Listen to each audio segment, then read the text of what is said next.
Jam-packed at intense ang energy.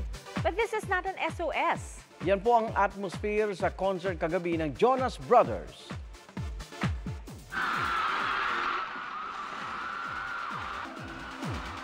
Puno ng nostalgic feels na i-perform nilang ilan sa kanilang greatest hits, kabilang ang Hold On, SOS at Love Bug. Ikinatuwa rin ni Kevin, Joe at Nick ang high energy ng fans. Sabi nila sa isang post, "Manila, you were loud last night."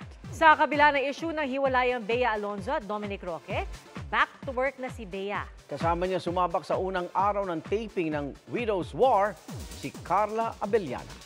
Ayon kay Bea, so far so good ang unang beses na naka-eksena niya si Carla. Naging magaan lang din ang una nilang eksenang magkasama.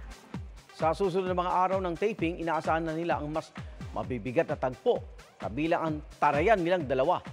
Dagdag ni Bea, lubos ng tiwala nila sa direktor ng series na si Sig Dulay. From abot kamay na pangarap to abot kamay na wishes. Dahil sa 19th birthday ni Jillian Ward, aka Doc Annalyn, nakatanggap siya ng pagbati galing sa Abot Kamay Boys. Sa isang IG post, very sweet ang pagbati ni Ken Chan, aka Doc Lyndon. Ang wish niya, mag-grant ang lahat ng wish ng aktres.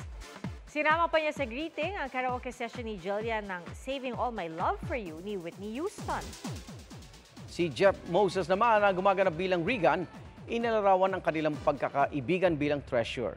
Extra effort naman si Rahil Beria na pumunta pa sa bahay ni Jillian para isorpresa siya, dala-dala ang mga regalo, cake at pati ang pusa na si Jack.